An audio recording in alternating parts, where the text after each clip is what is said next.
Group में डालेंगे हम लोग।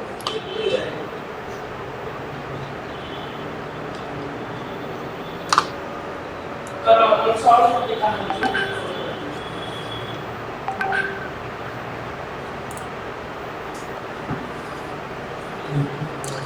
चलो स्टार्ट करें।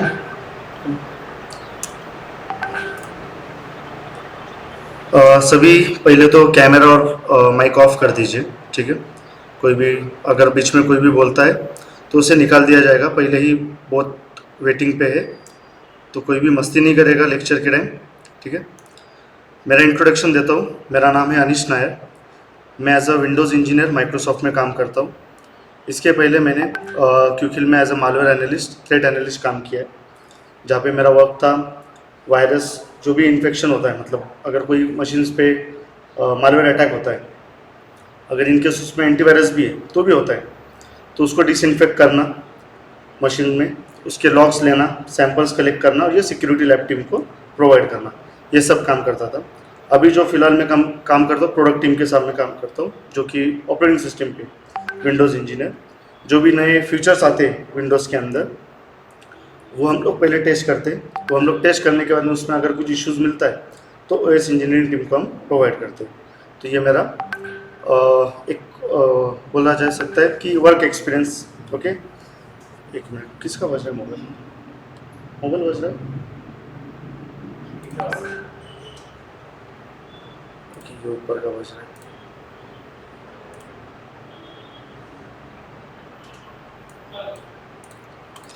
ओके, ये मेरा मतलब वर्क का बैकग्राउंड है कि जो ये कोर्स स्टार्ट करने के लिए हमने पूरा एक सिलेबस बनाया है, जो कि आपने वर्ड फाइल चेक की होगी, जो हमने ग्रुप पे अपलोड की थी। इसमें हम 3 कोर्स आपको प्रोवाइड करने वाले। मेन कोर्स हमारा information security and ethical hacking है। ओके, ये हमने क्यों स्टार्ट, इसमें हमने ये कोर्स ऐड किया आईटी सपोर्ट और सॉक एनालिस्ट, क्योंकि साइबर सिक्योरिटी ये एक बहुत बड़ी कंसेप्ट है। उसके अंदर ही एथिकल हैकिंग आता है, ओएससीपी आता है, बहुत सारे ऐसे अदर बोलते हैं ना कि मतलब पोजीशंस है, जॉब पोजीशंस, वो उसके अंदर आते हैं। पेनिट्रेशन टेस्टिंग हुआ, ये सब चीज़ें आती हैं। पर बहुत सारे क्लासेस साइबर सिक्योरिटी का कोर्स लॉन्च करते, ठीक है, बच्चों को एनरोल भी कर लेते, उनको ट्रेनिंग्स भी देते, पर उनको जॉब्स नहीं मिलती। उसका मेन रीज़न होता है उनका बेसिक पूरा ज़ीरो होता है। आपको अगर ओएस मालूम नहीं है, आपको अगर नेटवर्क मालूम नहीं है, तो आप हैक भी नहीं कर सकते ना। ऑफेंसिव साइड मतलब जो डिफेंसिव साइड से आप करोगे काम एज अ सॉक एनालिस्ट, वो भी आप नहीं कर सकते, क्योंकि आपको अगर नेटवर्क पैकेट से नहीं मालूम है कि वो कौन सा पैकेट आया था और उससे हैक हुआ था मशीन, ये जब तक आपको मालूम नहीं पड़ेगा तब तक आप ये काम नहीं कर सकते। इसीलिए हमने उसमें आईटी सपोर्ट का कोर्स इंक्लूड किया है। ओके, जिसके अंदर हम आपको आईटी क्या होता है ये इन डिटेल बताएंगे।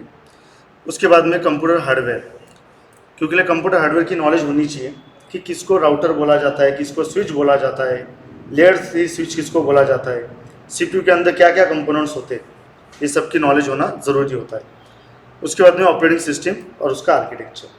ऑपरेटिंग सिस्टम के अंदर क्या क्या यूज़फुल चीज़ें होती है साइबर सिक्योरिटी के कंसेप्ट से, टास्क शेड्यूल, रजिस्ट्री, ये सब चीज़ें, इवेंट रिवर, ये सब चीज़ें हम इन डिटेल में आपको ऑपरेटिंग सिस्टम के टॉपिक में बताएंगे। उसके बाद आता है नेटवर्क एंड स्टोरेज।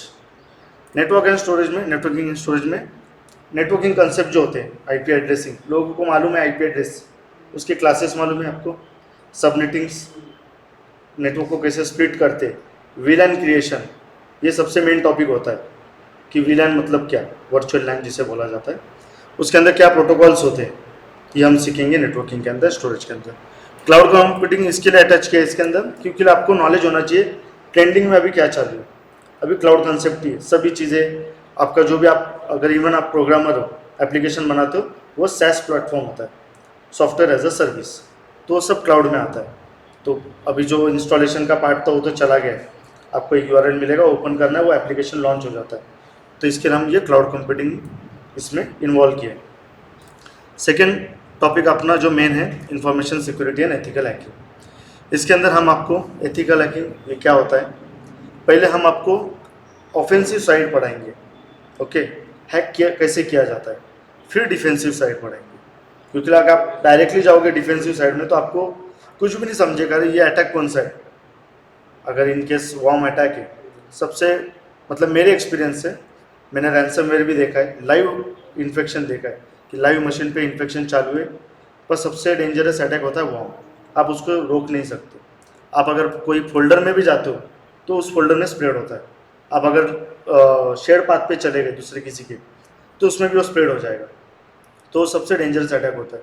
तो ये समझना चाहिए आपको कि ये वॉर्म अटैक है या वायरस अटैक है या रैंसमवेयर अटैक है। अगर आपको वो नहीं समझा, अगर मैंने आपको सिक्स इंटरनल सूट सिखा दिया जो डिफेंसिव साइड से होता है, आपको मतलब डिसइंफेक्ट कैसे करना है मशीन, तो अगर वॉर्म अटैक है तो उसके लिए आपको कुछ प्रिकॉशंस लेने होते हैं। जैसे मशीन आपको आइसोलेट करना होता है नेटवर्क से। अगर आप नेटवर्क पे रखोगे और वॉर्म अटैक को आप डिसइंफेक्ट कर रहे हो तो स्प्रेड हो जाएगा नेटवर्क के अंदर। तो हम लोग उसको आइसोलेट करते, मोबाइल हॉटस्पॉट या भी कोई भी प्राइवेट नेटवर्क पे लेते हैं मशीन को, एंड देन उसका रिमोट लेके उसको डिसइंफेक्ट करते। अगर पब्लिक नेटवर्क पे लिया तो पूरे ऑर्गेनाइजेशन के नेटवर्क के अंदर फेल जाता है, उसको रोक नहीं सकते, क्योंकि ऑब्वियसली उसने फायरवॉल को क्रैक करके, एंटीवायरस को क्रैक करके उस मशीन पे आया है। अगर अंदर आ गए तो अंदर स्प्रेड होना बहुत ईजी होता है। जो एंटीवायरस, हम आपको एंटीवायरस भी सिखाएंगे, ऐसा नहीं कि GUI बेस सिखाएंगे सिर्फ कि एंटीवायरस क्या होता है, उसके बैकएंड पे कैसे उसके स्कैन इंजिन चलते, उसको बंद कैसे करते, ये भी सिखाएंगे। क्योंकि मैंने खुद उसमें काम किया। मैं क्योंकि एंटीवायरस में 2-3 साल काम किया मैंने as a senior malware analyst, जहाँ पे ऑलमोस्ट हमने बहुत सारे केसेस देखे जहाँ पे ऐसे अटैक्स होते। तो ये हम इन डिटेल में बताएंगे अटैक्स, और मशीन्स भी देंगे आपको जहाँ पे अटैक्स मतलब हुए, उसको डिसइंफेक्ट कैसे करना है।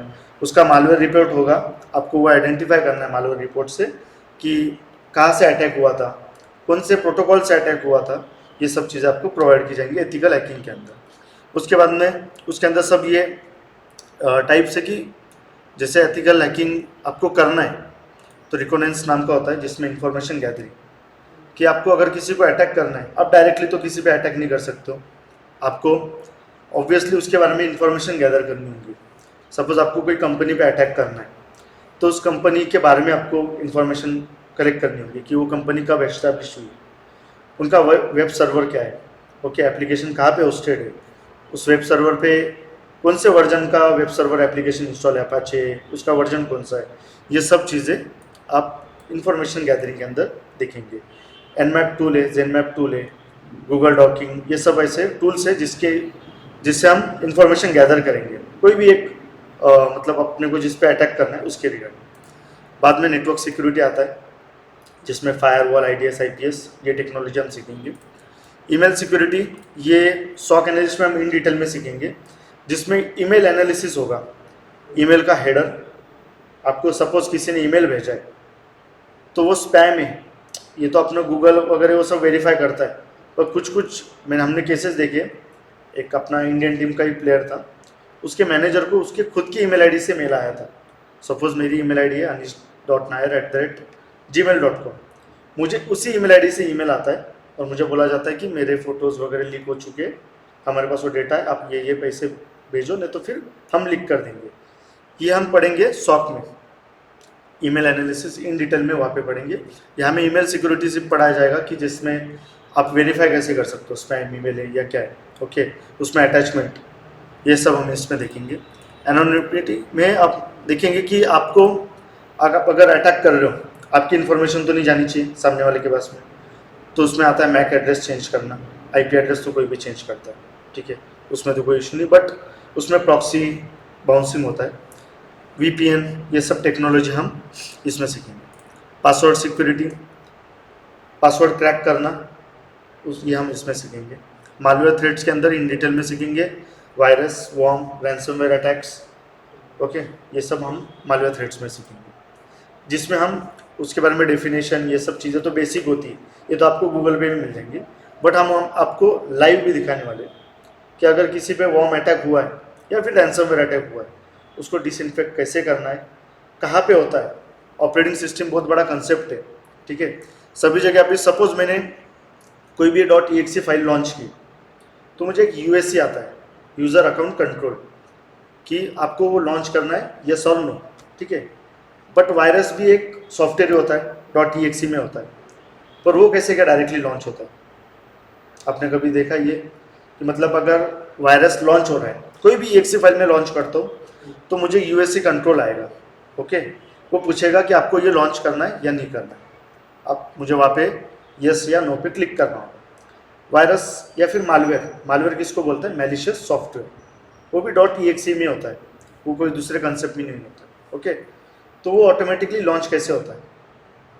इसमें कभी किसी ने सोचा है कि अगर .exe फाइल मैंने आपको भेजी, आपने डाउनलोड भी कर ली, वहाँ पे लॉन्च करोगे तो वहाँ पे यस और नो का प्रॉम्प्ट आएगा, वो उसको भी बाईपास करता है। विंडोज़ के अंदर एक हॉट लोकेशन होता है वायरस के लिए, जो ऐप डेटा नाम का फोल्डर होता है यूज़र्स के अंदर। आप उसमें कोई भी exe फाइल डालो, उसका टास्क शेड्यूल बना लो कि मतलब ये exe फाइल ये टाइमिंग पे लॉन्च होनी चाहिए, और उसका एक रजिस्ट्री भी क्रिएट कर लो कि अगर किसी ने वो exe फाइल डिलीट भी कर दी तो वापस तुरंत वो वहाँ पे ड्रॉप हो जाएगी, तो एंटीवायरस उसको रिमूव नहीं कर सकता। तो वो होता है हॉट लोकेशन विंडोज़ के अंदर। वो सबसे ड्रॉबैक है विंडोज़ का कि उस हॉट लोकेशन का आप मतलब वो परमिशन भी नहीं अलाउ कर सकते हो अगर येस नो का, तो मतलब यूज़र एक्सपीरियंस से वो बहुत ये है कि मतलब आप कोई भी, अब अगर सपोज मैंने एज ब्राउज़र लॉन्च किया, उसमें मैंने एक टूल बार लॉन्च किया, तो मुझे येस नो का प्रॉम्प्ट आएगा। तो मेरे लिए ये बहुत दिक्कत वाली बात है ना कि बार बार येस पे क्लिक करो। जैसे मैक ऑपरेटिंग सिस्टम पे आपको बार बार क्लिक करना होता है येस पे, पासवर्ड डालना होता है, इसके लिए वो जल्दी हैक नहीं होता है, क्योंकि हर एक उसका एप्लीकेशन लॉन्च करते समय वो यूज़र को पूछता है आपको लॉन्च करना है या नहीं करना। अगर इसके हॉट लोकेशन से, विंडोज़ के हॉट लोकेशन से अगर वो लॉन्च हो जाता है तो आपको प्रॉम्प्ट नहीं आएगा, वो ऑटोमेटिकली चालू हो जाएगा। उसको जो ड्रॉप करना है, रिमोट एक्सेस देना है सामने वाले को, वो दे देगा, ओके। ये हम सब मालवेयर इसके अंदर देखेंगे। वायरलेस सिक्योरिटी में आपका राउटर, ओके, राउटर का जो सिक्योरिटी होता है वो कॉन्फ़िगर करेंगे हम लोग। मतलब सिर्फ वही नहीं कि पासवर्ड तो सब भी सेट कर दे तो भी वो क्रैक हो जाता है, ओके। उसके अंदर और भी कुछ फिल्ट्रेशन होते हैं, जैसे आपने मैक एड्रेस फिल्टर किया, ये सब चीज़ें हम वायरलेस सिक्योरिटी में सीखेंगे। वेबसाइट सिक्योरिटी, जो कि वेबसाइट्स बनते हैं, एसक्यूएल इंजेक्शन हुआ, क्रॉस साइट स्क्रिप्टिंग हुआ, ये हम वेबसाइट सिक्योरिटी में सीखेंगे। सोशल इंजीनियरिंग, जैसे अभी आपके सोशल मीडिया अकाउंट्स हैक होते हैं, ये आपके ज़रिए होता है। कोई भी मतलब ऐसा हैकर नहीं है कि वो डायरेक्टली आपको हैक कर सकता, ठीक है। आज अगर मैं कोई भी बोल दूँ हैकर को कि मुझे आप हैक करके दिखाओ, तो वो नहीं कर सकता, उसके लिए बहुत टाइम लगता है। वो मेरे बारे में इंफॉर्मेशन गैदर करेगा, मेरे सोशल मीडिया अकाउंट्स कौन से, मेरे हॉबीज़ क्या है, ये सब इंफॉर्मेशन गैदरिंग में ये आप सब फेसबुक पे अपलोड कर देते हो इजीली। मेरे डेट ऑफ बर्थ ये है, मेरे हॉबीज़ ये है, मुझे ये पसंद है, ये सब हम फेसबुक पे अपलोड करते हैं। ये अपलोड करने के बाद में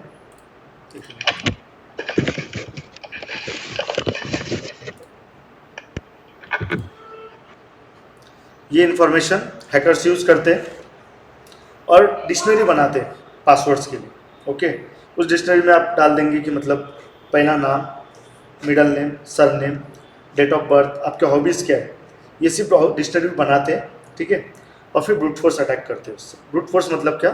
कॉम्बिनेशन लगाता है, नाम उसने लिया, फिर डेट ऑफ बर्थ लगाएगा, पासवर्ड अटेम्प्ट करेगा, ठीक है। वो तब तक अटेम्प्ट करते रहेगा जब तक वो पासवर्ड ब्रेक नहीं होता। टाइम लगता है, इसके लिए लोग बोलते नहीं क्या 12 डिजिट के ऊपर पासवर्ड रहना चाहिए, ओके। वो क्यों बोलते हैं? क्योंकि अगर किसी ने ब्रूट फोर्स अटैक किया आपके सोशल मीडिया अकाउंट्स पे या मशीन पे, तो उसको टाइम लगेगा। अगर मैंने 12 डिजिट के ऊपर पासवर्ड रखा है तो ऑब्वियसली अगर मेरे रिलेटेड नहीं है वो पासवर्ड, मैंने ना मेरे रिलेटेड रखा है, मेरे ऑफिस के रिलेटेड नहीं, तो उसको सालों लग जाते हैं।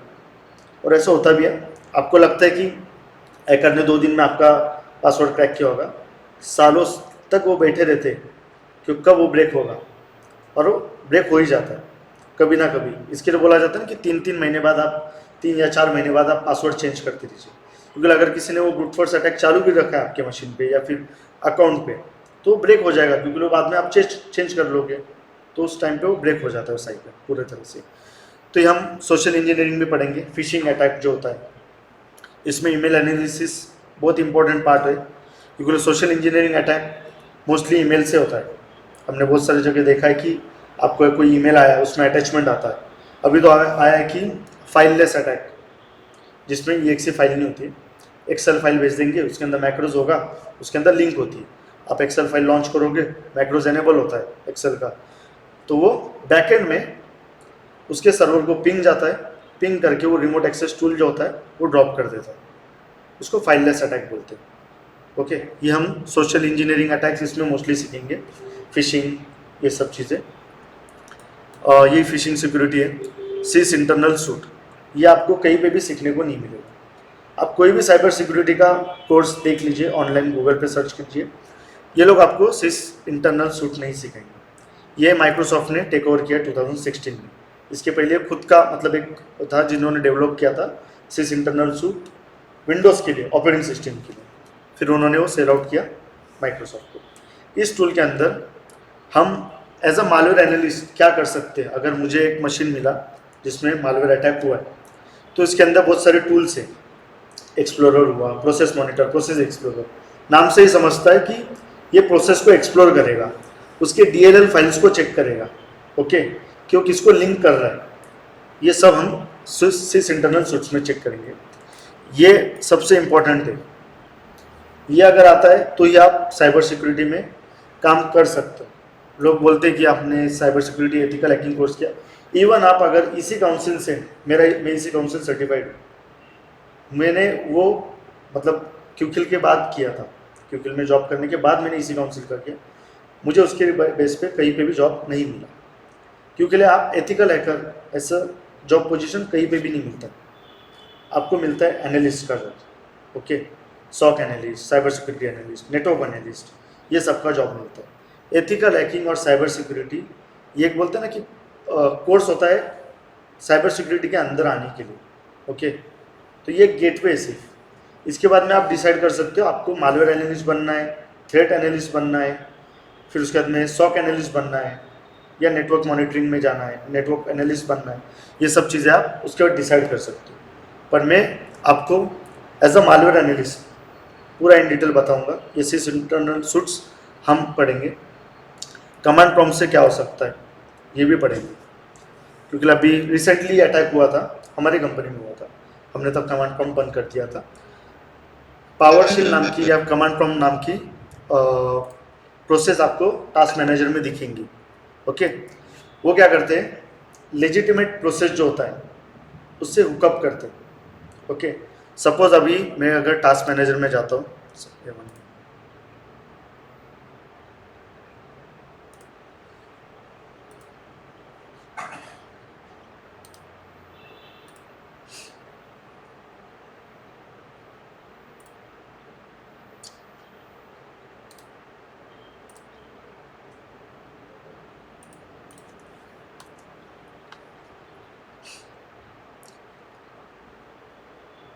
आई थिंक स्क्रीन शेयरिंग जाने नहीं दे रहा वहाँ पे, ओके। ये आपने अगर कभी देखा होगा, ये होता है explorer.exe, ओके। जब भी मालवेयर अटैक होता है तो ऐसे जो सिस्टम प्रोसेसेस होते हैं explorer.exe, देन ये CSRS.exe, और भी आपको नीचे दिखाता हूँ, ये रन टाइम ब्रोकर, ये सब है ना system process, SVC host, search host, ये सब सिस्टम प्रोसेस होते हैं। मालवेयर क्या करता है, इनके साथ हुकअप करता है, ओके, इसको अटैच हो जाता है। इससे अटैच होने से क्या होता है कि अगर सपोज मैंने एंटीवायरस इंस्टॉल किया है, मैं तो यूज़ नहीं करता हूँ, ओके, मैंने एंटीवायरस इंस्टॉल किया है, वो एंटीवायरस क्या करेगा, explorer.exe को टर्मिनेट कर सकता है क्या, नहीं कर सकता, क्योंकि वो सिस्टम प्रोसेस है, उसको टर्मिनेट करेगा तो अभी मैं लाइव तो दिखा नहीं सकता, क्योंकि सब बंद हो जाएगा, नीचे का टास्क बार सब चला जाएगा, ये सब क्लोज हो जाते हैं, जो भी एक्सप्लोरर से एक्सप्लोर होते हैं सब क्लोज हो जाता है। तो उसकी वजह से क्या होता है, एंटीवायरस कभी भी इसको टर्मिनेट नहीं करेगा, मतलब आपका मालवेयर अटैक भी टर्मिनेट नहीं होगा, ओके। तो इसको बोला जाता है सिस्टम प्रोसेस से हुकअप करना, कोई भी सिस्टम प्रोसेस से वो हुकअप कर लेता है। एक्सप्लोरर ये ऐसी सर्विस है जिसपे UAC नहीं आता है। अगर मैं इसको ओपन करता हूँ तो मुझे येस नो का प्रॉम्प्ट आया, नहीं आया, तो ऐसे जो भी सर्विस होती है विंडोज़ की, उससे ही वो हुकअप करता है। अगर यूज़र को समझ गया कि अरे इसने ये सर्विस ओपन की है, तो मैं तो नो कर दूंगा, उस पर क्लिक कर दूंगा, तो मालवेयर अटैक होगा नहीं। तो इसी वजह से ऐसे जो भी सर्विसेज होती है उसके वो हुकअप करता है। ये हमें सिस इंटरनल का एक फाइल एक्सप्लोरर टूल है, उसमें इन डिटेल दिखता है कि ये किससे अटैच है, कितना मेमोरी यूटिलाइजेशन कर रहा है, कौन से रजिस्ट्री को कॉल करता है, वहाँ से कौन से टास्क शेड्यूल को कॉल करता है, और वो कहाँ पे ड्रॉप होता है। और उस वो अपना वायरस टोटल जो वेबसाइट है, ठीक है, गूगल की जो वेबसाइट है, वहाँ पे सभी स्कैन इंजिन्स का डेटाबेस होता है। ओके, वहाँ पे अगर आप कोई भी फाइल अपलोड करते हो तो आपको समझ में आएगा कि कौन से स्कैन इंजिन्स ने उसको एज अ मालवेयर डिटेक्ट किया है। ओके, वो डिटेल में मिलता है, तो उससे वो अटैच है वो टूल, तो हमें वो वहाँ पे इन डिटेल में सीखने मिलेगा। उसके बाद में सिस्टम मॉनिटर वही टूल है, लिनक्स का बेसिक कमांड हम पढ़ाएंगे, क्योंकि ये जो कंसेप्ट है साइबर सिक्योरिटी की वो पूरा इसमें आपको सीखने मिलेगा। GUI बेस होता है, अभी के जो काली पैरेट ओएस ये सब जो है ये GUI बेस है, बट कमांड लाइन आपको सीखना ही पड़ेगा, क्योंकि उसका टर्मिनल तो ऑब्वियसली लिनक्स का कमांड लाइन पे ही चलता है, उस पर आप कोई ये नहीं कर सकते क्लिक करना है या होगा, ऐसा नहीं। ओके, तो लिनक्स के बेसिक्स जो है वो हम आपको पढ़ाएंगे। उसके बाद में थर्ड जो कोर्स है अपना सॉक एनालिस्ट। ओके, जब आप साइबर सिक्योरिटी का पूरा कोर्स कर लोगे तो ये बहुत ईजी जाएगा, क्योंकि ये सब जो भी है security terminology, OS basic, network fundamental, ये दोनों कोर्स में कवर अप आपके होने वाले। ओके, ये कवर अप होने के बाद में सिर्फ इसमें मेन होगा blue team operation architecture. SOC analyst क्यों लगता है सभी ऑर्गेनाइजेशन में, अभी सॉक टीम है, पहले नहीं थे, इतने नहीं थे, मतलब सॉक डिपार्टमेंट था ही नहीं पहले। ओके, अभी सभी कंपनी में ऑलमोस्ट, और अभी एज अ सर्विस भी देते थर्ड पार्टी कंपनी। मेरे एक पहचान की कंपनी सिक्योरिटी HQ पुणे में, वो सिर्फ सॉक एनालिस्ट का काम करती है। मतलब कोई भी छोटी ऑर्गेनाइजेशन होगी या कोई भी ऑर्गेनाइजेशन जो खुद का नहीं कर सकते सॉक का डिपार्टमेंट, वो उनसे हायर कर लेते टीम। तो ये सॉक हम लोग देखेंगे कि सॉक एनालिस्ट करता क्या है। ओके, उनका डेली टास्क क्या होता है। ओके, ये सब हम उनके अंदर देखेंगे। उसके अंदर मेन टॉपिक है SIEM tool, security incident event management. इसमें क्या होता है कि हम इसमें स्प्लंक टूल पढ़ेंगे। ओके, IBM QRadar भी है, डेल का OSINT टूल्स भी है, बहुत सारे टूल्स है, पर हम स्प्लंक पढ़ेंगे जो कि फ्री में मिलता है। बाकी को जो है भी पेड है, वो पेड वर्जन्स में ही सब। तो स्प्लंक में हम देखेंगे कि जो भी लॉग्स कलेक्ट होता है, सपोज एक ऑर्गेनाइजेशन है, अभी हमारे ऑर्गेनाइजेशन में हम एजूर का सेंटिनल यूज़ करते हैं, हम स्प्लंक वगैरह यूज़ करते हैं। तो उसमें क्या होता है कि EDR टूल बोला जाता है, and point detection and response, वो एंटीवायरस ही होता है, सिर्फ वो क्लाउड बेस कर दिया उन्होंने और आपके मशीन में इंस्टॉल होता है। आप सपोज मैं अगर माइक्रोसॉफ्ट की ईमेल आईडी से मशीन को लॉगिन करता हूँ तो वो टूल ऑटोमेटिकली पुश हो जाता है और उसके अंदर इंस्टॉल हो जाता है। वो क्या करेगा, मेरे पूरे मशीन को मॉनिटर करेगा। ओके, अगर मैं कोई भी फिशिंग वेबसाइट पे जाता हूँ या फिर क्रैक्ड सॉफ्टवेयर डाउनलोड करने के लिए जाता हूँ, ठीक है, तो वो उसका एक इंसिडेंट बनाएगा और इंसिडेंट भेजेगा सॉक टीम को कि ये ईमेल आईडी से इस वेब ब्राउज़र से इस टाइमिंग पे ये वेबसाइट ब्राउज की गई है, उसका पूरा डिटेल आएगा। ओके, उसमें कभी कभी फॉल्स डिटेक्शन भी होता है कि सपोज मैं लेजिटिमेट वेबसाइट पे जा रहा हूँ तो भी वो मुझे बता रहा है कि ये फिशिंग वेबसाइट है। इससे बहुत सारे होते हैं कि कोई वेबसाइट उन्हें ही बनाता है, SSL सर्टिफिकेशन लेता नहीं है, तो उसको एरर आ जाता है। तो ये सब हम देखेंगे इसके अंदर, सॉक के अंदर, कि फॉल्स इंसिडेंट क्या होते हैं, फॉल्स पॉजिटिव क्या होते हैं, सॉरी, और स्प्लंक सीखेंगे। स्प्लंक के अंदर हमें लॉग्स मिलते हैं। लॉग्स मीन्स आपके हर एक मशीन से लॉग्स जनरेट होते हैं और सॉक टीम को मिलता है, उनको फिल्टर करना होता है। अगर आपको डेली टास्क में, अगर वायर शार्क भी सिखाऊंगा मैं आपको, वायर शार्क में हर एक पैकेट जो भी नेटवर्क से पास हो रहा है, कौन से प्रोटोकॉल को जा रहा है, HTTPS को जा रहा है, FTP को जा रहा है, पूरा इन डिटेल लिखा होता है उसके अंदर कि ये प्रोटोकॉल को जा रहा है, कौन से IP एड्रेस को जा रहा है, ओके, कौन सा पोर्ट नंबर यूज़ कर रहा है, कुछ डेटा है क्या उसके अंदर, फ्रेम कितना, मतलब जो डेटा सेंड होता है वो कितने फ्रेम का, ये सब उसके अंदर इन डिटेल मिलता है। तो यही सब डेटा SIEM टूल में आता है, आपको उसको फिल्टर करना होता है। अगर आप फिल्टर नहीं करोगे तो आपको पूरा एक डेटा मिलेगा। जैसे सपोज आप मॉल में गए, बिग बाजार या कहीं पे भी गए, उसके अंदर हर एक प्रोडक्ट्स होते हैं सॉरी, अगर उन्होंने प्रोडक्ट का टैग ही नहीं लगाया कि कौन सा प्रोडक्ट कहाँ पे मिलने वाला है। आप तो कंफ्यूज हो जाओगे, आपको 2 दिन लगेंगे उसको सर्च करने के लिए। सपोज मुझे डिटर्जेंट लेना है तो मैं उस डिपार्टमेंट में जाऊँगा ना कि जहाँ पे मिलता है, अगर वो टैग ही नहीं लगा है वहाँ पे तो मैं ढूंढ पाऊँगा उसको? नहीं, बहुत हार्ड जाएगा।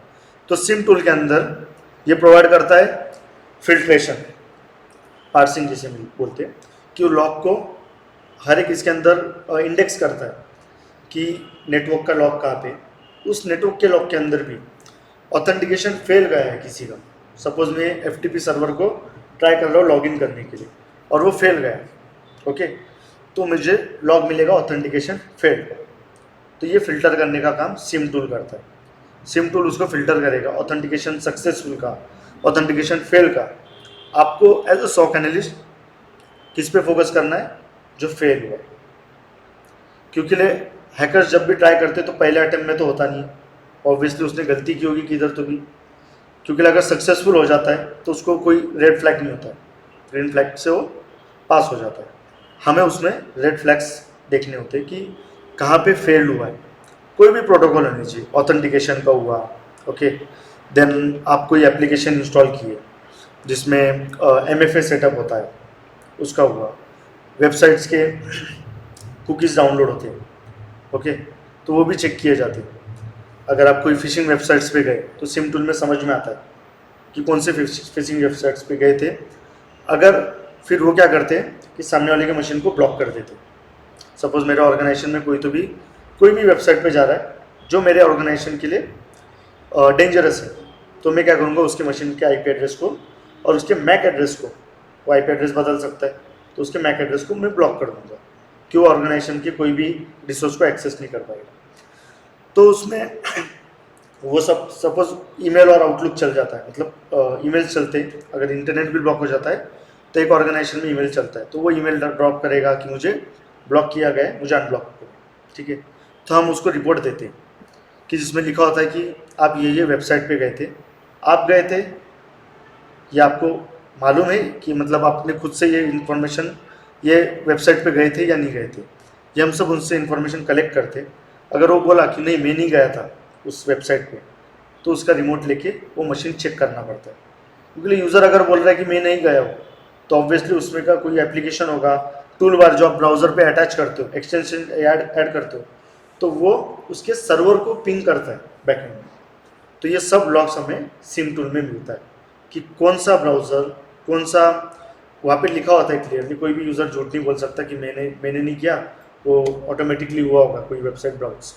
तो कब होता है कि आपने कोई टूल बार इंस्टॉल किया, आपको एड्स आते हैं राइट साइड में, आपने देखा होगा कभी कभी मशीन पे एड्स आते रहते हैं, तो वो एड्स क्या करते हैं, उसके सर्वर को पिंग करते हैं। आपने अगर उस ऐड को अलाउ कर दिया तो उसके सर्वर को पिंग करेगा, उसका ड्रॉपर इंस्टॉल करके आपका मशीन हैक कर लेगा, उसको रिमोट एक्सेस टूल बोला जाता है। तो ये हम सब ये सिम टूल में देखेंगे। इसमें बहुत सारे टॉपिक्स है। ये फॉरेंसिक का है जिसमें hard drive forensic, file system देखेंगे, हैशिंग इंटीग्रिटी, ईमेल फॉरेंसिक, इसमें वापस आता है वही टॉपिक। और मेन सिम टूल है जिसमें हम स्प्लंक सीखेंगे, ओके। ये पूरा 3 कोर्स का ओवरव्यू है। हमने ये इतना लेंदी इस वजह से किया है कि आपको जॉब मिलना चाहिए। आपको कोर्स देके आप कोर्स ले लोगे, कोर्स करोगे, कंप्लीट करोगे, सर्टिफिकेट भी मिल जाएगा, पर आपको अगर जॉब नहीं मिला तो उस कोर्स की कुछ वैल्यू नहीं, ओके। तो इसके लिए हमने इतना लेंदी बनाया ये कोर्स कि जिससे आप जॉब भी मिलेगा आपको, ओके। आप अगर IT सपोर्ट में भी जाना चाहोगे तो आपको IT सपोर्ट का भी जॉब मिलेगा। साइबर सिक्योरिटी में जाना है, मैं आपको बोलूँगा कि ये कोर्स करने के बाद में अगर सिर्फ आपको साइबर सिक्योरिटी में जाना है, पेनिट्रेशन टेस्टिंग करना होगा, OSCP ये ऑफेंसिव साइड का कोर्स है, CISSP की P करके कोर्स होता है, वो आपको करना होगा, ओके। ये एंट्रेंस होता है मोस्टली, पर हम आपको उसमें SOC एनालिस्ट सिखा रहे हैं, जिसके लिए ये एंट्रेंस एग्ज़ाम होता है। आप अगर डायरेक्ट भी जाते हो ना पेनिट्रेशन टेस्टिंग के लिए, तो आपको एक एंट्रेंस एग्ज़ाम देने के लिए लगाएंगे और आपको CEH का सर्टिफिकेट देना होगा, सर्टिफाइड एथिकल हैकिंग का, तो ही वो आप पेनिट्रेशन टेस्टिंग कर सकते हो। इवन आप OSCP के लिए गए तो आपको बोलेंगे आपको CISSP का सर्टिफिकेशन लगेगा, वो लगता ही है, वो सबसे एडवांस सर्टिफिकेशन होता है। वो अगर आपने कर लिया, उसमें कोडिंग का भी सीखना होता है, क्योंकि ऑब्वियसली आप अगर कोई एप्लीकेशन को पेनिट्रेट कर रहे हो तो आपको उस टेक्नोलॉजी के बारे में इंफॉर्मेशन चाहिए ना, कि यार ये जावा बेस्ड एप्लीकेशन है तो उसके बारे में इंफॉर्मेशन होनी चाहिए आपको। तो ये आगे की कंसेप्ट है, पर एंट्रेंस के लिए आपको जो लगेगा वो हम सब आपको क्लियर करके देंगे information security and ethical hacking course के अंदर। सॉक एनालिस्ट अभी ये डिमांड में बहुत है। इवन आप अगर लिंक्डइन naukri.com पे सर्च करते हो सॉक एनालिस्ट, आपको सभी कंपनी में मिलेगा। सभी कंपनी में ये डिपार्टमेंट अभी अवेलेबल है, पहले नहीं थे। पहले जो पेनिट्रेशन टेस्टिंग होते थे वही लोग करते थे, अभी सॉक एनालिस्ट भी करते, मतलब स्पेसिफिक अलग डिपार्टमेंट बन गया उसके लिए, ठीक है। तो ये कोर्स का पूरा इन डिटेल है, अगर आपको कोई सवाल होगा तो आप कर सकते हो, पूछ सकते हो। सर तीनों कोर्स एक ज्वाइन एक तीनों? हाँ देखिए, बाकी की जगह सिर्फ यही कोर्स सिखाया जाता है, ठीक है। पर अगर आपको ओएस मालूम नहीं और नेटवर्क मालूम नहीं तो आप एथिकल हैकिंग या साइबर सिक्योरिटी में कुछ भी नहीं कर सकते, क्योंकि आपको सिखाया जाएगा। सपोज अभी इसने कहीं भी अपने कोर्स लगाया, उसने वायरशैक ओपन किया और उसने बताया टीसीपी डंप, आपको टीसीपी ये क्या है ये तो भी पता चलना चाहिए ना। ओएसआई मॉडल क्या होता है, एचटीटीपी प्रोटोकॉल्स के अंदर हैंडशेक कैसे होता है, ये सब हम डिटेल में पढ़ाएंगे इसके अंदर। तो इसके लिए ये कोर्स तीनों मर्ज क्यों किया हमने, क्योंकि अगर आपको आईटी मालूम है, ओएस मालूम है, नेटवर्क मालूम है, हार्डवेयर मालूम है, तो ही आप इसमें कर सकते हो। इसी काउंसिल पे अगर आप जाते हो, इसी काउंसिल जो कोर्स मतलब सर्टिफिकेशन प्रोवाइड करता है हैकिंग के लिए, तो उनके कोर्स उधर भी लिखा हुआ है कि आपको नेटवर्क रिलेटेड नॉलेज चाहिए, ओएस एंड नेटवर्क। ये हम इन डिटेल में आपको पहले बताएंगे, क्योंकि मैंने Windows as a Windows engineer में अभी काम कर रहा हूँ, ठीक है। तो मुझे इन डिटेल पूरा मालूम है। आगे जो फ्यूचर्स आने वाले हैं, मतलब विंडोज़ का एक फ्यूचर इनसाइडर प्रीव्यू आपने देखा होगा, मतलब आप ओएस का बिल्ड जो है कंपनी जब लॉन्च करती है 1 महीने पहले आप उसको टेस्ट कर सकते हो, और उसमें अगर कोई बग मिला तो आप माइक्रोसॉफ्ट को रिपोर्ट करके उसका मतलब बग बाउंड्री मिलता है, सर्टिफिकेट मिलता है, वो कर सकते हो। पर इनसाइडर को मिलने से पहले वो हमें मिलता है, हम लोग उसको टेस्ट करते हैं। उसके अंदर कोई बग रहा, कुछ भी इशू रहा, तो हम लोग उसको टेस्ट करके ओएस इंजीनियरिंग को प्रोवाइड करते हैं लॉग्स, और वो लॉग के बाद में वो सेकेंड वीक के ट्यूसडे को माइक्रोसॉफ्ट का अपडेट आता है, उसके अंदर वो अपडेट सबको मिलता है, ग्लोबली मिलता है, पर वो टेस्ट हम लोग करते हैं। तो इन डिटेल में मैं आपको ओएस तो भी बहुत इन डिटेल में बता सकता हूँ। मालवेयर, क्योंकि मैं एज ए मालवेयर एनालिस्ट मैंने काम किया क्यूकिल के अंदर, गंगापुर रोड पे उनका ऑफिस है क्यूकिल का, एंटीवायरस का, वहाँ पे मैंने काम किया हुआ। ये 1.5 महीने तक जाएगा, हाँ 1 महीने के ऊपर ही जाएगा, क्योंकि 1 वीक अपने को आईटी सपोर्ट कोर्स के लिए लगेगा। मुझे डिप्लोमा में एक सब्जेक्ट था एनआईएस, नेटवर्क इंफॉर्मेशन सिक्योरिटी, कुछ अलग है क्या वो इसमें कुछ टाइप के नेटवर्क फायरवॉल्स वो बता दो। नेटवर्क इंफॉर्मेशन सिक्योरिटी ना, नेटवर्क में जो भी कंपाउंड्स आते हैं, जैसे हुआ फायरवॉल, आईडीएस आईपीएस, 2 ही मोस्टली आते हैं। प्रॉक्सी बाउंसर ये सब, लोड बैलेंसर ये पहले यूज़ करते थे, अभी नहीं, अभी एक ही इसमें आ गया आईडीएस आईपीएस, जो होता है intrusion detection and intrusion prevention. मतलब अगर कोई भी अनवांटेड ट्रैफिक मशीन में आ रहा है या नेटवर्क पे आ रहा है, तो आईडीएस उसको डिटेक्ट करता है और आईपीएस उसको प्रिवेंट करता है, आने नहीं देता है, उसको ब्लॉक कर देता है। ये डेटाबेस होता है आईडीएस की, जो भी कंपनीज है, ओके, सोफोस हुआ, क्राउड स्ट्राइक, ये बहुत सारी कंपनीज है जो आईडीएस आईपीएस का डेटाबेस कलेक्ट करते। सपोज मेरे यहाँ पे अटैक हुआ, ओके, मैंने वो रिपोर्ट किया कोई भी एंटीवायरस कंपनी को कि मेरे यहाँ पे अटैक हुआ है, तो वो कंपनी क्या करेगी, उसका एक डेटाबेस, गूगल जो अपना वायरस टोटल है, ऐसे बहुत जगह डेटाबेस वो भेज देते। उस डेटाबेस को सब लोग शेयर करते और उसके हिसाब से वो प्रिवेंट होता है, मतलब आईपीएस उसको यूज़ करता है प्रिवेंट करने के लिए। सपोज एक आईपी एड्रेस है, आपने चेक किया वायरस टोटल पे जो मैलिशियस बता दिए, उसका कोई तो भी हिस्ट्री होगा कि उस आईपी एड्रेस से कभी ना कभी अटैक हुआ है, तो ये सब कलेक्ट करते हो, तो वो आईडीएस आईपीएस में यूज़ किया जाता है। फायरवॉल मीन्स उसके अंदर आप फिल्टर करते हो नेटवर्क कि मुझे यूट्यूब ब्लॉक करना है, ठीक है, तो वो फायरवॉल में होता है। मुझे इंटरनली आईपीएस से कम्युनिकेशन होना चाहिए, बाहर से नहीं होना चाहिए, ओके। अगर मुझे सपोज कोई भी एक आईपी एड्रेस की रेंज मिली, कोई भी थर्ड पार्टी कंपनी की होगी, कुछ भी, मुझे उसको ब्लॉक करना है, तो वो फायरवॉल से होता है। हम वो भी देखेंगे, पर हम वो एवी का मतलब एंटीवायरस का देखेंगे, ठीक है। फायरवॉल अपने पास है नहीं, तो हम एक सॉफ्टवेयर फायरवॉल जो होता है, दो टाइप के होते हैं, एक हार्डवेयर और एक सॉफ्टवेयर, तो हम सॉफ्टवेयर फायरवॉल देखेंगे, ओके। IDS IPS भी हम सॉफ्टवेयर का ही देखेंगे, ओके। तो ये सेम सेम होता है, नेटवर्क इन्फॉर्मेशन सिक्योरिटी दो ही, और उसके अंदर मॉनिटरिंग आता है। मेन कंसेप्ट होता है नेटवर्क के अंदर मॉनिटरिंग। नेटवर्क मॉनिटरिंग वाले क्या करते हैं, वायर शार्क इंस्टॉल करते हैं, ओके, नेटवर्क पे, और उसके अंदर इन डिटेल में समझता है आपने क्या ब्राउजिंग किया है, कौन से URL को ब्राउज किया है, उसका क्या IP एड्रेस था, वो कितने हॉप काउंट बाद रीच किया है सर्वर को, ओके, पूरा डिटेल में दिखता है।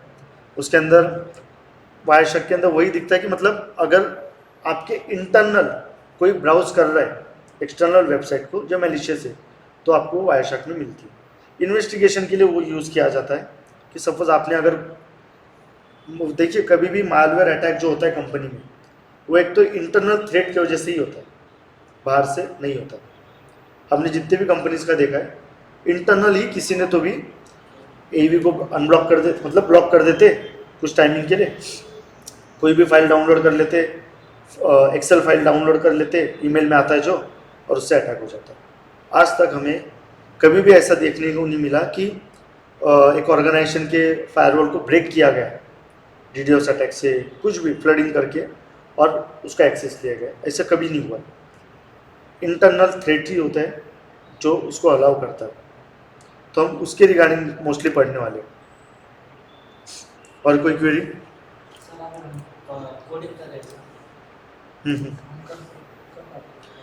देखिए इसके लिए मतलब ऐसा कोई जो भी BCom कर रहा है, मैं खुद BCA पास आउट हूँ, ठीक है। मैंने ना BCS किया है, कंप्यूटर साइंस डिग्री डिप्लोमा कुछ भी नहीं किया, मैंने BCS किया है, ओके, BCA किया, उसके बाद में मैंने ग्लोबल सर्टिफिकेशंस की।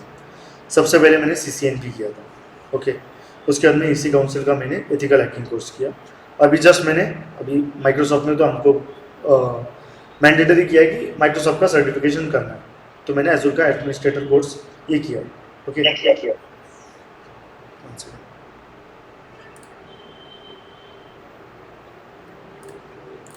सर यस, ओएस साथ ले सकते हैं क्या सर? ओएस के साथ इसको लेके चल सकते हैं क्या? ओएस जैसे अभी चल रहा है और उसके साथ साथ इसको भी लेके चलना है, तो चल सकते हैं क्या? समझा नहीं मैं रोशन। हाँ, ये बोल रहा हूँ सर कि अभी हम लोग जैसे ऑफलाइन क्लासेस अटेंड करता हूँ, तो उसमें ओएस स्टार्ट हो रहा है अभी। ओएस अभी वन वीक हुआ है स्टार्ट हुए, तो उसको और इसको जो आप कोर्स करा रहे हैं साइबर सिक्योरिटी का, इन दोनों को साथ में मतलब लेके चलना सही रहेगा कि पहले उसको कंप्लीट करके या इसको किया जाए? देखिए OS ये कंसेप्ट आपको जो कॉलेज या क्लास में सिखाया जाएगा, ये सिर्फ एक ओवरव्यू देते हैं, ओके, OS रिगार्डिंग। मैं आपको इन डिटेल बताऊंगा एज अ मालवेयर एनालिस्ट, या फिर आपको जो साइबर सिक्योरिटी के कंसेप्ट से देखना है OS को, वो आपको इन डिटेल में सिखाया जाएगा। तो आप अगर वो करना चाहते हो, ओके, उसके साइड बाय साइड, तो भी वो कर सकते हो, उसमें कोई इशू नहीं। जी जी जी, okay sir, thank you sir. Sir, this is like Paula sir. Course अपना कंप्लीट हो गया, Hello. कंपनी बैकग्राउंड इसको बैकग्राउंड क्या था? Hello. एक सेकेंड, हाँ बोलिए पलाश। Sir, मैं वेस्ट बंगाल से हूँ। सॉरी, सुनाई दे रहा है सर? यस यस, मैं वेस्ट बंगाल से हूँ सर। मैं नॉर्मल BA ग्रेजुएट हूँ। सर मैं क्या ये कर पाऊंगा सर? Yes yes. देखिए आप अगर जाके सर्च करते हो naukri.com पे या LinkedIn पे, ठीक है, IT सपोर्ट एनालिस्ट या फिर IT service desk analyst, SOC analyst, okay, तो आप वहाँ पे एजुकेशन क्राइटेरिया देख लीजिए, ठीक है। मैं बोल रहा हूँ इसकी वजह से नहीं, मैं भी पूरा कंप्यूटर फील्ड से नहीं आता हूँ। कंप्यूटर एप्लीकेशन ये कॉमर्स वालों के लिए होता है जिनको कंप्यूटर में आना है, ठीक है। पूरा इन डिटेल में तो सिखाती नहीं, मैं BCA बैचलर्स डिग्री मैंने किया 2016।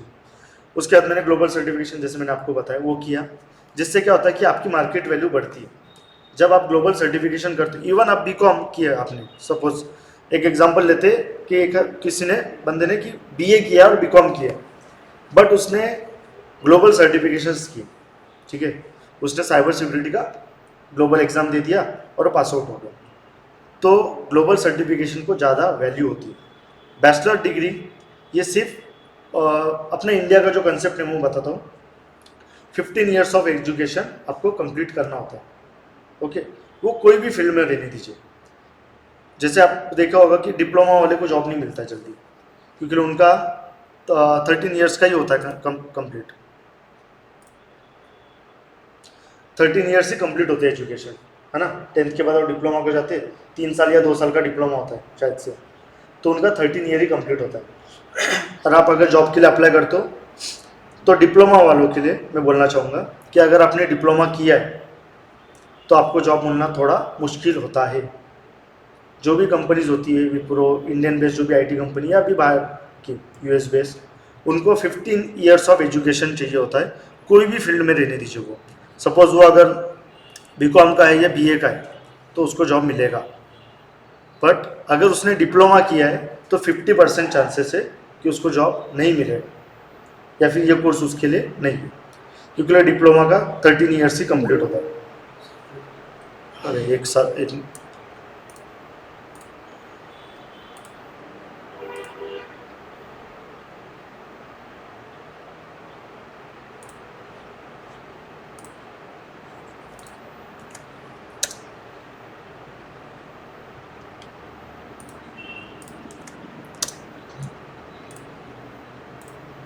तुम्हाला काही विचारायचं अजून?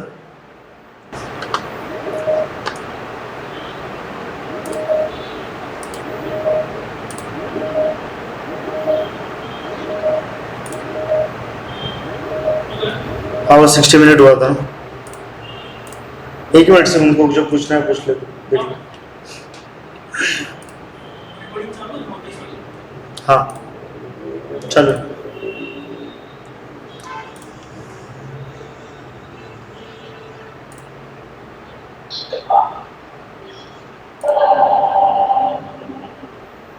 Hello sir. Hello sir as a fresher किस डोमेन में हमें जॉब मिल सकती है? एक जब ये मिनट। कोर्स पूरा हो।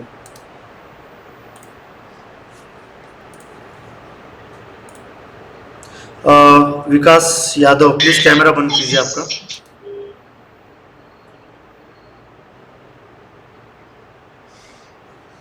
Hello sir. कैमरा बंद कर दीजिए आपका। हाँ बोलिए। बोल रहे हैं सर, जो आप सिखाइएगा सर तो उसमें फेसबुक, व्हाट्सएप और इंस्टाग्राम का भी बारे में सिखाइएगा। देखिए, सोशल मीडिया प्लेटफॉर्म जो हैक होता है, ठीक है, ये कोई भी नहीं कर सकता। आपको इंस्टा बहुत बड़ी कंपनी है, ठीक है, इंस्टाग्राम, फेसबुक, तो ऐसे ही किसी का अकाउंट हैक करने नहीं देंगे। ओके। हेलो। हाँ आप पूछ रहे थे आशुतोष, बोलिए।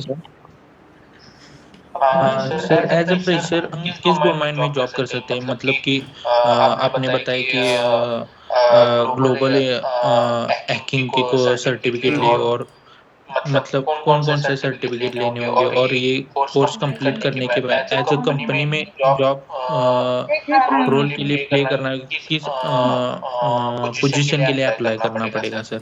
ओके, देखिए, एज अ फ्रेशर रहने दीजिए या एक्सपीरियंस, ठीक है, अभी के कंडीशन में आईटी में जॉब मिलना। 1 सेकंड, एक ही मिनट। हाँ, मुझे कैमरे की सेटिंग करनी दीजिए। 1 लाख नहीं और से नहीं चलिए।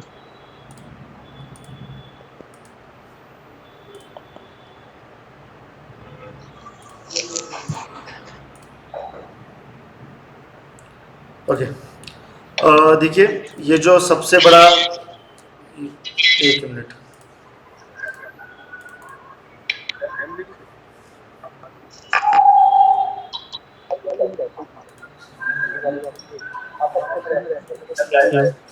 हेलो प्लीज कैमरा बंद कर दीजिए आपका। Hello hello.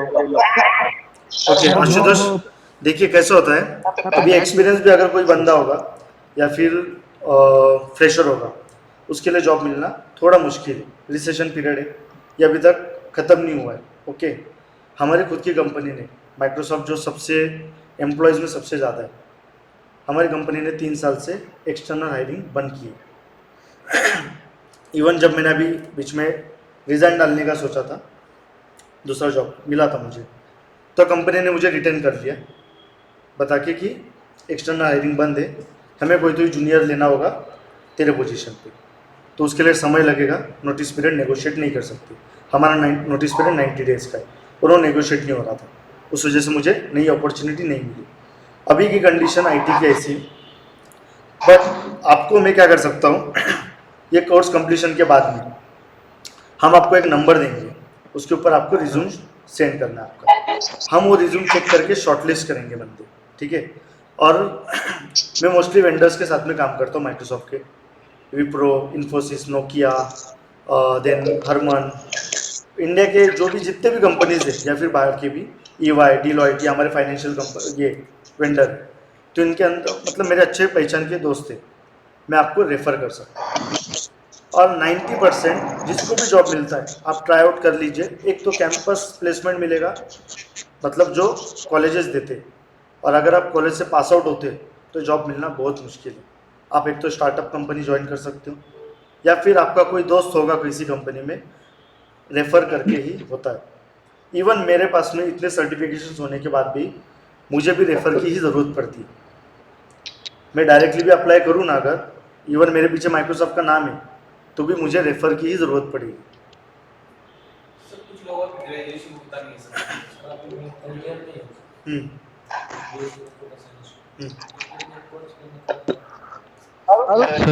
हेलो देखिए, hello sir hello, hello sir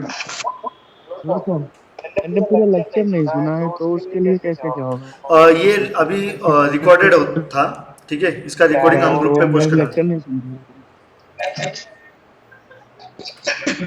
sir, group में डाल दीजिए। हाँ, ग्रुप पे हम रिकॉर्डिंग डालने वाले हैं। हाँ हेलो सर। हाँ बोलिए। Hello sir.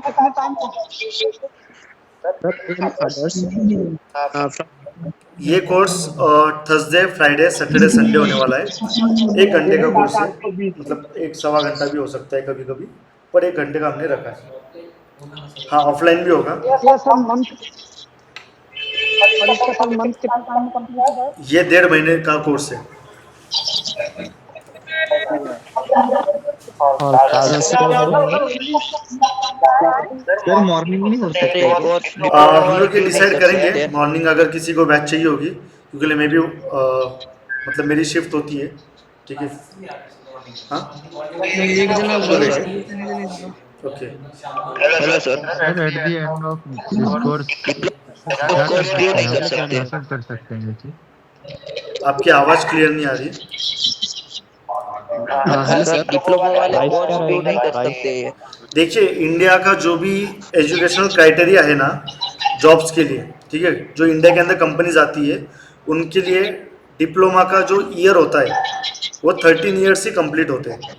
जो डिग्री करता है बैचलर, वो 12th करता है, 11th-12th 2 साल हुए, और आगे की बैचलर डिग्री के 3 साल। तो ऐसा 15 ईयर्स ऑफ एजुकेशन कंप्लीट रहना चाहिए, तो ही कंपनी आपके रिज्यूम्स जो शॉर्टलिस्ट करते। अगर जो कंपनी में वर्कडे का पता, तो आपको वर्कडे एक कंपनी जो HRMS प्रोवाइड करती है, ओके, HR के लिए सॉफ्टवेयर प्रोवाइड करती है, मैनेजमेंट सॉफ्टवेयर। आप अगर कोई भी वेबसाइट पे जाते हो, वर्कडे की अगर उसकी वेबसाइट होगी, तो वहाँ पे रिज्यूम आप अपलोड करते हो ना, और वहाँ पे लिखा होगा आपने डिप्लोमा होल्डर या आपका डिप्लोमा हुआ है, उधर ही आपका रिज्यूम रिजेक्ट लिस्ट में चला जाएगा। और आप बाद में भी अप्लाई करते हो 6 महीने बाद या 3 महीने बाद, तो भी आपका रिजेक्ट नहीं जाएगा। क्यों? वर्कडे ने एक AI डेवलप किया है, जिसके अंदर अगर आप रिज्यूम बाद में भी डालते हो तो आपका नाम, डेट ऑफ बर्थ रिज्यूम के अंदर होता है, ओके, देन आपने कुछ भी जो मैच होता है, ओके, डेट, एड्रेस हुआ, ये 3 चीज़ें तो मैच होगी। रिज्यूम का अगर टेम्पलेट भी आपने चेंज किया तो भी ये चीज़ें मैच हो जाएगी आपकी, और वो आपको रिजेक्ट कर देगा, ठीक है। हेलो सर हाँ बोलिए। पीसीओ वालों से हमसे हमारा एक्सपीरियंस ज़्यादा होता है ना सर सर। जिन्होंने बोलिए। पीसीओ वाले करते हैं, उससे ज़्यादा एक्सपीरियंस हमें डिप्लोमा वाले को होता है ना। 2022 देखिए, एक्सपीरियंस होता है, मे बी इवन BCA किया है मैंने, ठीक है, तो डिप्लोमा में तो ज़्यादा सिखाया जाता है। बट अगर आप एक काम कीजिए, आप है ना naukri.com या LinkedIn पे सर्च कीजिए, आपको वहाँ पे एजुकेशन क्राइटेरिया जो होता है वहाँ पे क्लियरली लिखा होता है सिर्फ बैचलर्स डिग्री के लिए जॉब है। या फिर मास्टर्स डिग्री के लिए, या फिर जिसके पास डिग्री है। क्या सर? सर कोर्स सर की मेरा प्राइस मास्टर क्या रहेगी? मेरे लिए बेनिफिशियल रहेगा? सॉरी,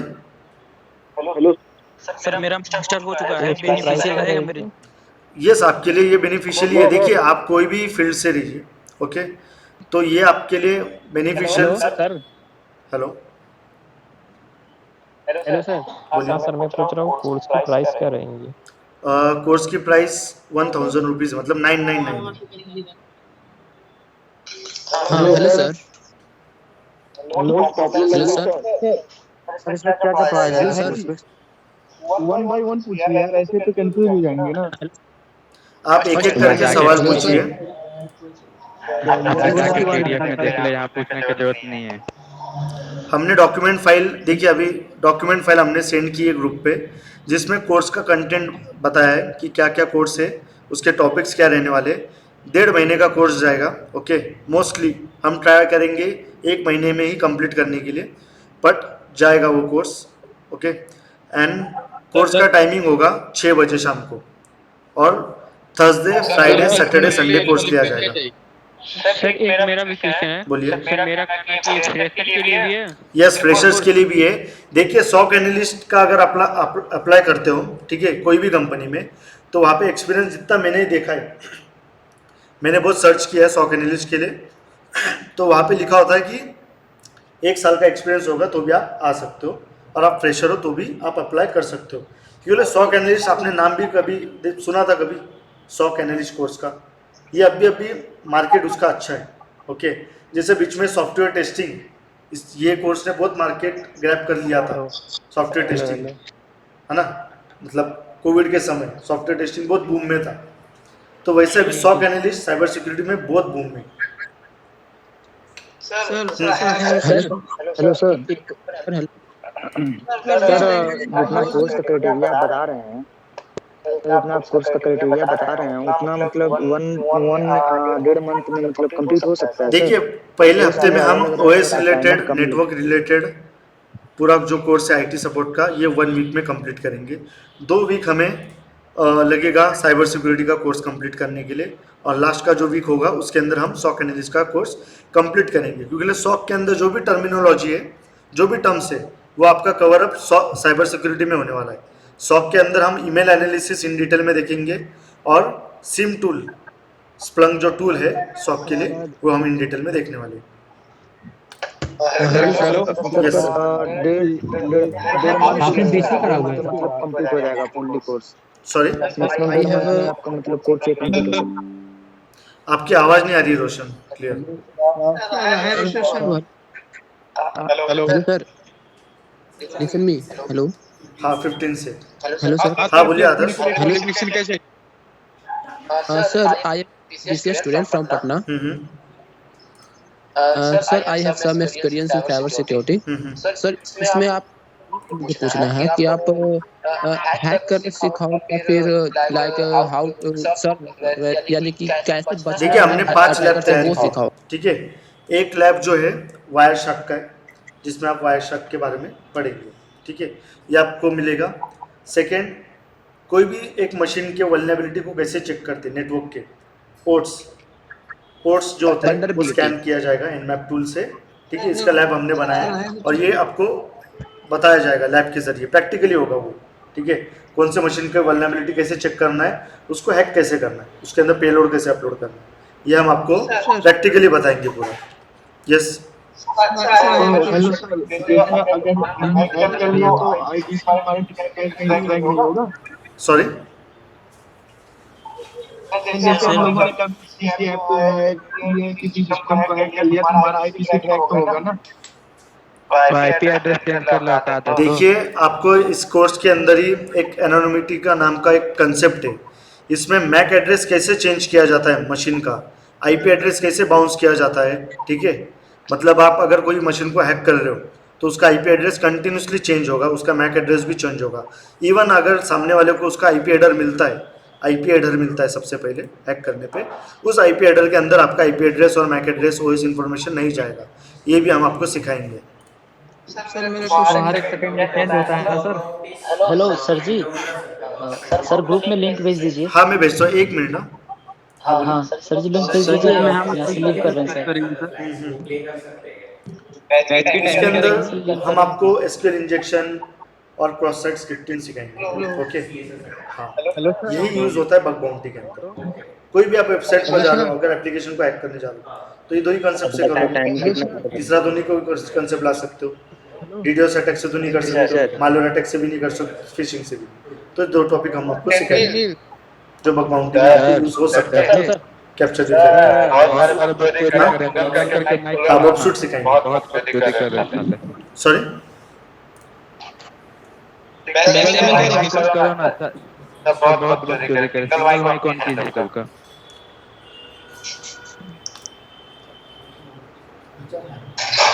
पूछे, किसी को पूछना होगा तो, पहले लेट हो चुका है हमें।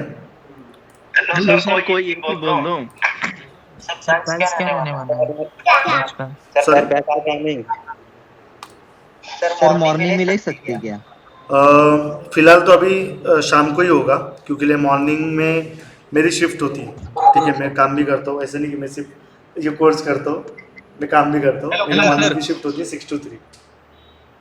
मैं प्रैक्टिस के लिए ऑस्ट्रेलिया। भाई हाँ कॉस्ट जाके इंस्टा पे चेक कर ले या ग्रुप में चेक कर ले। हेलो सर रिकॉर्डेड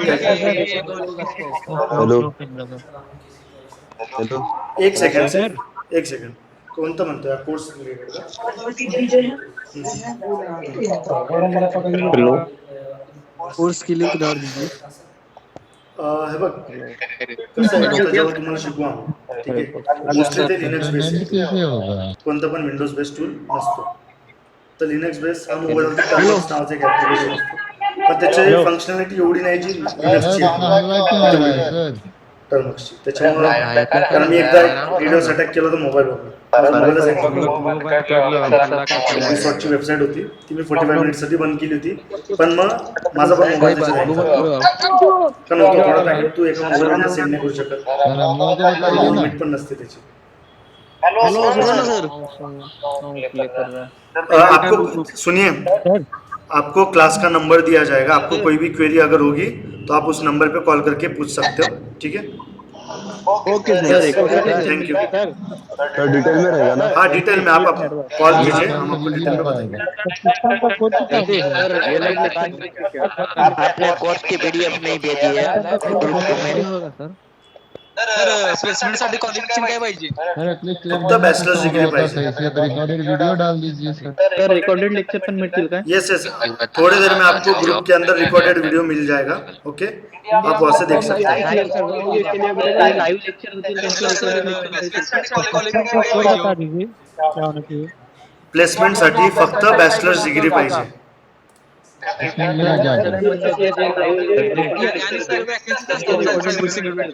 बघा वॅकन्सीज आम्ही तुम्हाला प्रोव्हाइड करू, रेफर करू। माझे चांगले कॉन्टॅक्ट्स आहे, मी तुम्हाला रेफर करू शकतो, जे की तुम्ही जे रिझ्यूम्स पाठवणार मला त्याच्या बेसवरती मी शॉर्टलिस्ट करेन, मी तुमचा इंटरव्ह्यू घेईल आणि त्याच्यानंतर मी तुम्हाला रेफर करेन। कारण जर एखादा रेफर करतोय तुम्हाला, सपोज मी माझ्या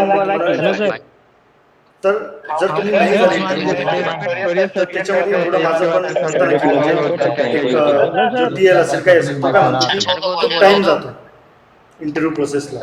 आता मी एक सायबर सिक्युरिटी कंपनीमध्येच इंटरव्ह्यू दिला, माझं ऑलमोस्ट 4 राऊंड झाले, आता 5व्या राऊंड ठीक आहे, कारण एवढं नाही होत, 4 राऊंड 5व्या राऊंड आता माझं शॉर्टलिस्ट झालं। नेक्स्ट वीक मला ऑफर भेटेल ती वर्क फ्रॉम होम, कारण मला ऑफिस जायचं, आता मी 5 वर्ष आधी घरून काम करतो, इव्हन मी कोविडच्या वेळेस काम करतो। मछली वाला ठीक है ना, एकरा कब सर आता सर मी आहे कोडिंग जर्नल जॉईन केलं सर, संभाजीनगर सर, फक्त कोडिंगसाठी आलेला आहे सर, कॉलेज संभाजीनगर आला आहे सर। तर मी IT रिलेटेड आहे म्हणून करत आहे सर। असं मला वाटतं की आपल्याच कोडिंगचा IT रिलेटेड आहे कोर्स माहिती करायचं म्हणून सर काही ऑपॉर्च्युनिटी भेटू शकते का सर? आता जॉबचे तर मला डिग्री पूर्ण होण्यापर्यंत मी काही जॉब करणार, कारण की मला BSc कम्प्युटर सायन्सला ॲडमिशन आहे सर। मी फर्स्ट इयर पास झालं सर, आता 12th पास झालो आणि BSc कम्प्युटर सायन्सला ॲडमिशन सरांच्या क्लासला पुढे आला मला ऑनलाईन तर होतं लेक्चर, मला वाटलं ऑफलाईन करायचं, तर तिथं क्लासेसचं फीस 7,000 रुपये 15,000 रुपये जायचं, तर मला राहायला 10,000 रुपये खर्च यायचा. तेव्हा कसं आहे, आता तुम्हाला जे कॉलेजमध्ये शिकवता, तुम्ही कोणत्या कॉलेजला तुम्ही माझं ग्रॅज्युएशन झालं BCA. BCA तुला नाही तुला कोणतं माझं B.Com. तेव्हा जे म्हणजे आम्हाला कम्प्युटर ॲप्लिकेशन किंवा कम्प्युटर सायन्समध्ये शिकवतो, मला तर कधी ते उपयोगात नाही. मला पण नाही आलं. ठीक आहे, कधीच नाही. लिटरली तुला सांगतो, मी माझं पहिलं सर्टिफिकेशन केलं होतं CCNP. ठीक आहे, तेव्हा नेटवर्किंग मला खूप इंटरेस्ट होता म्हणून नेटवर्किंगमध्ये गेलो. 2018मध्ये मी माझं ग्लोबल सर्टिफिकेशन केलं. त्याच्यानंतर मी नोटप्रेसला काम केलं. आपलं करन्सी नोटप्रेस आहे, तिकडे मी 1 वर्षभर काम केलं. मी ते सोडलं कारण मला ऑपॉर्च्युनिटी भेटली सायबर सिक्युरिटीमध्ये केलं, मी तिकडे आलो. तर त्याच्यानंतर मी डिसाईड केलं, मायक्रोसॉफ्टचा मला कॉल आला, मित्रच होता माझा त्याच्यामध्ये, रेफरन्स केलं. रेफरन्स केलं मी क्लिअर तुम्हाला कन्सेप्ट सांगतो आजकालच्या कंपनीची कशी आहे. तू जर अप्लाय केलं म्हणजे लिंक्डइनला तू बघ, एक पोस्ट जेव्हा अपलोड होती ना, 100-200 लोक अप्लाय करतात एका सेकंडमध्ये, एका मिनिटामध्ये. आपला रिझ्यूम कुठं त्याच्यात भेटणार HR आणि याच्यात AI बेस्ड टूल यूज करता रिझ्यूम शॉर्टलिस्ट करा. मॅन्युअली एक रिझ्यूम नाही चेक करत. त्याच्यामुळं रिझ्यूम शॉर्टलिस्ट होणं खूप अवघड राहतं. त्याच्यामुळं रेफरन्स एक ऑप्शन असतो की जो तुम्हाला जॉब देऊ शकतो. नाही तो मी त्याच्यासाठी जे विकसित आहे ते माझ्या बिल्डिंगमध्ये सोबतच आहे. मी त्यांना मागे बोललो होतो की माझ्या आहे इन्फोसिसमध्ये. त्याच्यानंतर आमची इथं एक्सटर्नल हायरिंग आता बंद आहे मायक्रोसॉफ्टला. आणि आमचं एक क्रायटेरिया आहे, आम्ही फक्त Tier 1 कॉलेज जे असतं तेच पडा. सेकंड दुसरं असं आहे की तुझ्याकडे खूप सर्टिफिकेशन असतील ग्लोबल, ठीक आहे, आणि तू खूप एक्सपिरियन्स असेल. मला ऑलमोस्ट आता 11 वर्ष मी 2012 पासून IT मध्ये. म्हणजे मी 12वी जेव्हा करत होतो तेव्हा मी कम्प्युटर हार्डवेअर शिकलो होतो. OS इन्स्टॉलेशन हे सगळं 12वी पासून करत होतो. मी कधीच ती फील्ड सोडली नाही. मी नोटप्रेसला गव्हर्नमेंट जॉबमध्ये होतो, मी तेही सोडलो. मी पोस्टात होतो पहिले, पोस्टातून मी तिकडे आलो होतो. पण मग मला तिकडे तसं काम नाही भेटत होतं. कारण गव्हर्नमेंट जॉब मी समोरून बघितलेलं आहे करन्सी नोटप्रेसला. मी दिवसभर झोपायचं होतो, मला मजाच नाही आली. मी ते 1 वर्षात सोडलं. तेव्हा तुला कोडिंगमधूनच राहून सायबर सिक्युरिटीमध्ये यायचं आहे तर हा जो कोर्स आहे हा कोडिंगमध्ये नाही, काहीच नाही. फक्त लिनक्सचे काही कमांड असेल ते तुम्हाला त्याच्यावरती काम करायचं, ते तुम्हाला शिकवलं जातं. त्याच्यानंतर तुम्हाला जर कोडिंगमध्येच काम करायचं आहे तर सायबर सिक्युरिटीची कन्सेप्ट तुम्ही पेनिट्रेशन टेस्टिंगला जाऊ शकतो. हे एक ॲप्लिकेशन आहे सपोज कोडिंगचा IITचा कोडिंग नाही रिलेटेड, कोर्स पण IT रिलेटेड. तेव्हा IT मध्ये ना खरा IT कोणतं आहे तुला माहिती आहे? हा जो काम करतो आपण नेटवर्क हार्डवेअर सॉफ्टवेअर ती खरी आहे. प्रोग्रामिंग म्हणजे काय? लॉजिकली तुम्ही एक कंटेंट राईट करता. ॲप डेव्हलपमेंट झालं, वेबसाईट डेव्हलपमेंट. फक्त त्यात लॉजिक आहे. लूपमध्ये तुम्ही एक कन्सेप्ट टाकली, बटनवरती क्लिक केल्यावरती हे ट्रिगर झालं पाहिजे, त्याला कॉल झालं पाहिजे, त्याला प्रोग्रामिंग. म्हणून मी कधीच त्याचा इंटरेस्ट घेतला. मला पण मी सरांकडे जावा केलेलं आहे. काय तुला सांगतो, कारण आमचे जे ॲप्लिकेशन्स आहे मायक्रोसॉफ्टचे काय होतं, आत्ता मागे एक माइंडट्रीचा एक इंजिनियर होता. समजा माइंडट्रीचा एक इंजिनियर होता, त्यांनी ऑथेंटिकेशनचं हे बनवलं होतं. म्हणजे त्याचं एक ॲप्लिकेशन होतं, तिथं क्लिक केल्यावरती त्यांनी फक्त PowerShellवरती एज ए लॉगिन टाईप करायचं, ऑथेंटिकेशन मेथड द्यायचं, UBकी सिलेक्ट करायचं, जो सिक्युरिटी ऑथेंटिकेशन होतं ते चालायच्यानंतर ते पेज ओपन व्हायचं ॲझूरचं. तर तो एवढा आवड होता. आता आम्हाला ते कोडिंग पण शिकायला लागते त्यांच्यासाठी. आम्ही OS इंजिनियर आहे, पण तो म्हणत होता की ते पेज लॉगिन नाही होतं, म्हणजे प्रॉम्प्ट येत नाही, तू चेक कर. मी त्याला म्हटलं तुझी स्क्रिप्ट मला दे, मी वाचतो दिवसभर, मी तुला उद्या सांगतो. तर नाही म्हणे मी तुला माझी स्क्रिप्ट नाही देऊ शकतो, तू माझी म्हणणार. म्हटलं अरे पण मग माझा पण टाईम वेस्ट होणार आहे ना, तर तू मला पाठव, नाही तर मग रिमोटवरती त्या मशीन चेक करत बसतो. मी 2 तास त्या स्क्रिप्ट पूर्ण वाचत बसतो स्टार्ट टू एंड. लास्टला काय होतं माहिती, मिडलला तरी पोर्ट नंबर चुकीचा दिला, HTTPSचा 443 पोर्ट नंबर, जो की तिकडे तरी 443 द्यायचा तर 143 देऊन ठेवला होता. त्याच्यामुळे तो कॉलच करत नव्हता त्या प्रोटोकॉलला आणि ते पेजच ओपन होतं. एवढे पॉवर लोक आहेत त्यांच्या. मी सरांकडून जावा शिकलो, C++, जावा सरांकडून शिकलो, कारण आम्हाला तिकडे यूज होतो. जरी मी GIS सगळं करतो, लॉग स्पेसिफिक करतो, तर मला काही काही असे येतात युजर्स, ते म्हणतात की असं आहे आमचा इश्यू. कोडिंग लागते का प्रॉपर? नाही, मला आजपर्यंत नाही. आता मी बीकॉमचा स्टुडंट आहे बरोबर. आता जो तुम्ही कोर्स सांगितला त्याच्यात स्किल्स लागतात बरोबर. म्हणजे जे काही तुम्ही रिव्ह्यू दिला कोर्सला त्या स्किल्स लागतात बरोबर. आता मला तर काहीच माहित नाही त्यातून, स्क्रॅच पासून तुम्ही शिकवणार का कसं? म्हणून मी त्याच्यात IT सपोर्टचा कोर्स इन्क्लूड केला. हा कोर्स IBM लॉन्च केला होता. तुम्हाला IBMचा अजून पण तो कोर्स भेटेल. सिम्पली लर्नचा आहे, कोर्सेराचा आहे, सगळ्यांचे कोर्स आहे IT सपोर्ट. आम्ही तोच कोर्स त्याच्यामध्ये तुम्हाला शिकवणार, पण इन डिटेलमध्ये. जे तुम्हाला सायबर सिक्युरिटी आहे, सायबर सिक्युरिटी OS मध्ये ना 3-4 गोष्टी लागतात. टास्क शेड्यूल, कारण जेव्हा पण एक मालवेअर अटॅक होतो ना, तो रजिस्ट्री बनवतो, रजिस्ट्रीवरून एक टास्क बनवतो, टास्क बनवतो ड्रॉप होतो. हे असं सायकल असतं त्यांचं. तो सायकल कम्प्लीट नाही झाला त्या अँटीव्हायरस एकाला जरी उडवलं तर ब्रेक झाला होतं. आणि तुम्हाला इन डिटेलमध्ये ते जे कन्सेप्ट त्याच्यासाठी लागणार नेटवर्कच्या OSच्या, ते तुम्हाला आम्ही IT सपोर्टमध्ये OS पूर्ण शिकू आणि नेटवर्क. ते झाल्यानंतर तुम्हाला आम्ही मग त्याच्यानंतर सायबर सिक्युरिटीचा कोर्स चालू करू. एक ऑफेन्सिव्ह साईड आणि एक डिफेन्सिव्ह साईड. म्हणजे थोडक्यात पुन्हा स्क्रॅच करून हा पूर्ण स्क्रॅच पासून शिकवणार. आणि जे इंडस्ट्रीसाठी लागतं ना तेच शिकवणार. तुम्ही बाकी जागेत सर्च करा, खूप काही काही सिस इंटरनल सूट हा तुम्हाला कोणीच शिकवणार नाही. आणि क्लासेस पहिले क्लास प्रोसेस केलं ऑनलाईन. कोडिंगचं पण सरांचं मला आवडत होतं, तर मी कोडिंगचं पण फिक्स केलं होतं की मी 12 पासून झालं तर मला नाशिकला कोडिंगला जायचं. तर 1 इयर्सपासून 6-7 महिन्यापासून डिसाईड झालं होतं की मी 12ला जाणार होतो. पेपर द्यायचं पहिले डिसाईड केलं होतं की मी नाशिकला कोडिंगसाठी जाणार. ते तर केलं. कोडिंगचं ऐकलं 6 महिने 7 महिने असं कोर्स होतं. तेव्हा त्याच्यामध्ये मी मला पण ना ते आय थिंक सिम्पली लर्न की कोणते अप्रोच केलं होतं. हा वो रिकॉर्ड ब्रेक बंद करना होगा.